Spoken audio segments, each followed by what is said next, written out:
Assalamualaikum warahmatullahi wabarakatuh. Perkenalkan, nama saya Aulia Khairunisa dari kelompok 1, yang mana akan memaparkan video presentasi mengenai KKL yang kita ambil di suatu Dinas Kependudukan dan Pencatatan Sipil Kota Padang, yang mana bertemakan administrasi kependudukan dan lingkungan hidup, dan mengambil judul yaitu analisis mekanisme kegiatan sensus penduduk pada masa COVID-19 di Dinas Kependudukan dan Pencatatan.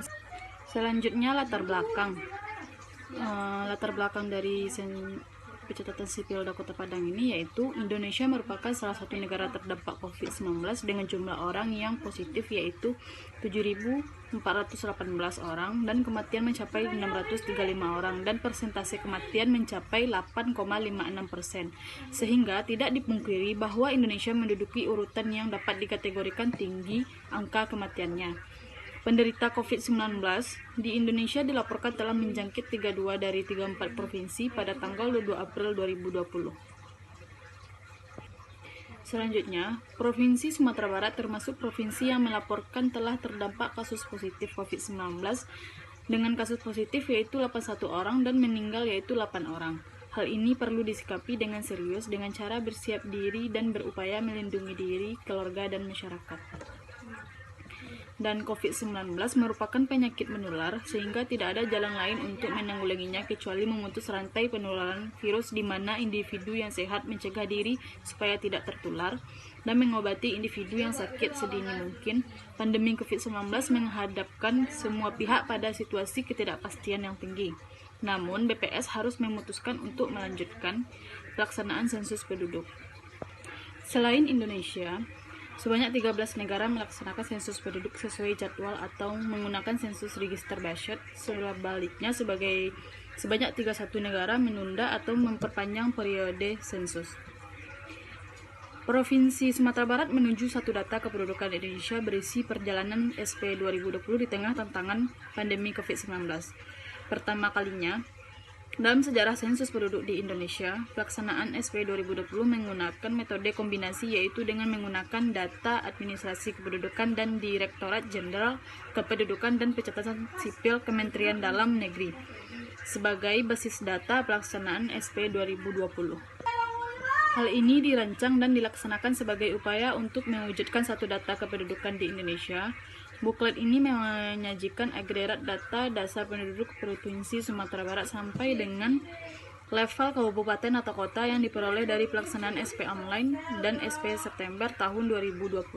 Cakupan data dasar dari angka hasil SP 2020 mencakup jumlah penduduk menurut jenis kelamin, wilayah administrasi. Berikut parameter-parameter turunannya seperti kepadatan penduduk, seks ratio, dan laju pertumbuhan pendudukan yang diharapkan mampu memenuhi kebutuhan data penduduk terkini untuk keperluan perencanaan, monitoring, dan evaluasi program pembangunan serta sebagai referensi penelitian di bidang kependudukan.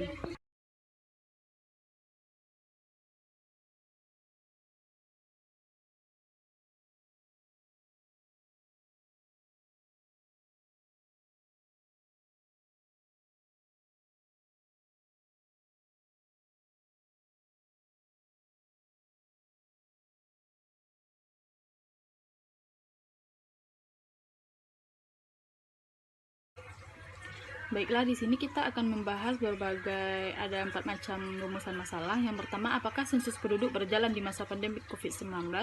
Yang kedua, bagaimana mekanisme sensus penduduk di masa COVID-19? Yang ketiga, apa saja protokol kesehatan yang diterapkan saat melakukan sensus penduduk di masa pandemi COVID-19? Dan yang terakhir, apa saja kendala yang dihadapi saat melaksanakan sensus penduduk di masa pandemi COVID-19? Selanjutnya, pembahasan. Yang pertama, tinjau umum tempat KKL. Yang kedua, pelaksanaan. Yang ketiga, laporan hasil kuliah kerja lapangan. Dan yang terakhir, penutup. Selanjutnya, tinjauan umum tempat KKL. Yang pertama, sejarah instansi. dengan telah diisyaratkan Undang-Undang Nomor 24 Tahun 2013 tentang Kependudukan dan Peraturan Presiden Nomor 112 Tahun 2013 tentang perubahan Peraturan Presiden Nomor 26 Tahun 2009 tentang penerapan kartu penduduk berbasis NIK secara nasional, serta Surat Edaran Menteri Dalam Negeri Republik Indonesia Nomor 470-327-SJ tanggal 17 Januari 2014, terdapat beberapa perubahan mendasar dalam penyelenggaraan administrasi kependudukan dan pencatatan sipil yang perlu dipahami dan diimplementasikan oleh pemerintah dan pemerintah daerah serta disosialisasikan kepada semua lapisan masyarakat.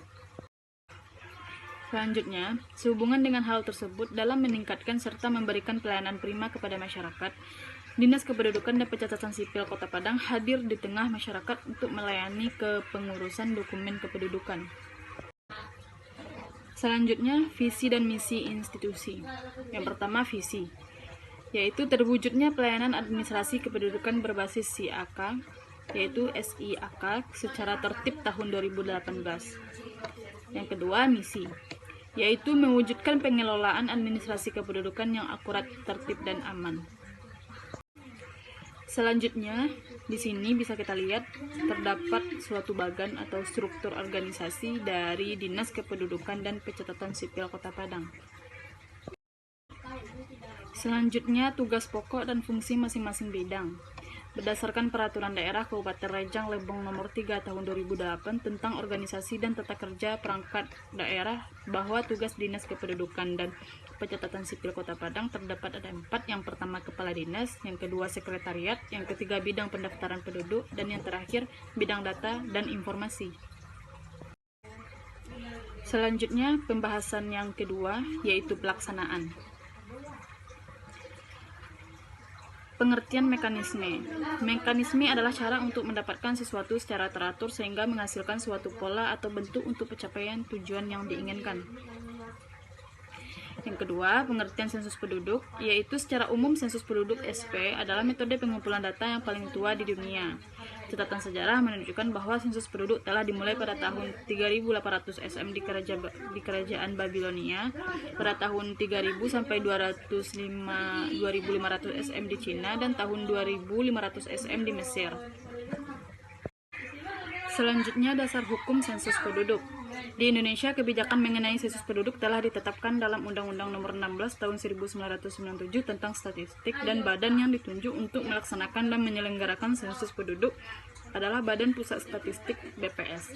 Sensus penduduk dilakukan pertama kali di Indonesia pada masa pemerintahan Belanda, yaitu pada tahun 1920 yang hanya mencakup Pulau Jawa, dan kemudian pada tahun 1930 yang juga hanya mendata masyarakat di Pulau Jawa. Selanjutnya, setelah era kemerdekaan, sensus penduduk dilakukan pada tahun 1961, 1971, 1980, 1990, 2000, dan sensus penduduk yang terakhir dilakukan adalah pada tahun 2010. Selanjutnya, tujuan dan manfaat sensus penduduk. Tujuan yang pertama, mengetahui perkembangan jumlah penduduk dari satu periode ke periode selanjutnya. Yang kedua, mengetahui persebaran serta kepadatan kependudukan di setiap wilayah. Dan yang terakhir, mengetahui berbagai atribut sosial penduduk seperti angka kelahiran, kematian, dan imigrasi. Dan manfaat yang pertama, menyediakan data jumlah, komposisi, distribusi, dan karakteristik penduduk Indonesia menuju satu data kependudukan Indonesia. Yang terakhir, menyediakan parameter demografi dan proyeksi penduduk, fertilitas, mortalitas, dan migrasi, serta karakteristik penduduk lainnya untuk keperluan proyeksi penduduk dan indikator SDGs. Selanjutnya, yang ketiga, yaitu laporan hasil kuliah kerja lapangan. Yang pertama, apakah sensus penduduk berjalan di masa pandemi COVID-19? Sensus penduduk masih berjalan dan tetap dilakukan di masa pandemik. Awalnya dilakukan secara online sejak tanggal 15 Februari sampai 29 Mei 2020 dan dilanjutkan secara offline sejak September 2020. Namun, tetap dengan mengikuti prosedur-prosedur baru yang telah ditetapkan dan tentunya mengikuti protokol kesehatan. Selanjutnya, mekanisme sensus penduduk di masa COVID-19. Tahapan pelaksanaan sensus penduduk secara online adalah ada 4. Yang pertama, koordinasi dan konsolidasi. Yang kedua, sosialisasi dan publisitas. Yang ketiga, rapat koordinasi desa dan kelurahan. Dan yang keempat, pelaksanaan sensus penduduk online.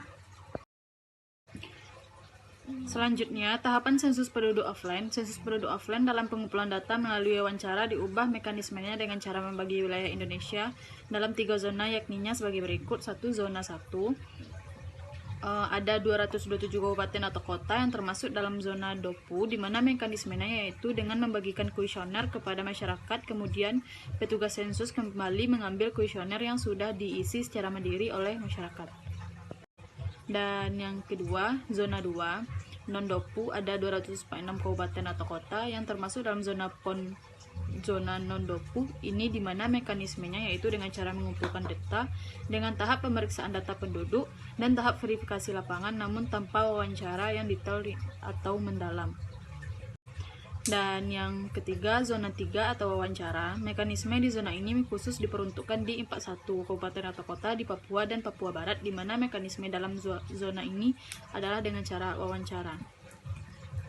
Protokol kesehatan dalam pelaksanaan sensus penduduk offline. Dalam pelaksanaan sensus penduduk offline 2020 di masa COVID-19, pemerintah menetapkan untuk memperketat protokol kesehatan demi kelancaran sensus penduduk ini dan semuanya tetap aman terkendali. Protokol kesehatan yang diterapkan adalah sebagai berikut. 1. Petugas yang melaksanakan sensus harus menggunakan masker, face shield, sarung tangan, dan hand sanitizer.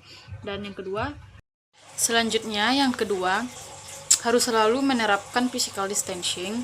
Yang ketiga, seluruh petugas sensus penduduk harus terlebih dahulu melakukan rapid test untuk memastikan kondisi kesehatan mereka sebelum turun ke lapangan bertemu warga masyarakat. Dan yang keempat, masyarakat yang didatangi oleh sensus penduduk juga harus menggunakan masker dan tetap melakukan physical distancing. Selanjutnya, kendala dalam pelaksanaan sensus penduduk online dan offline. Kendala sensus penduduk online yang pertama, rendahnya tingkat partisipasi masyarakat dalam pelaksanaan sensus penduduk online. Masyarakat merasa malas dan lebih ingin menjalankan sensus penduduk offline. Ditambah lagi masih banyak masyarakat di Indonesia yang belum terbiasa menggunakan teknologi informasi dan komunikasi sehingga sulit untuk melaksanakan sensus penduduk secara online. Yang kedua, keamanan data penduduk yang masih diragukan keadaannya, namun di Indonesia keamanan data pribadi dilindungi melalui UU Administrasi Kependudukan, UU Informasi Transaksi Elektronik, hingga UU Keterbukaan Informasi Publik.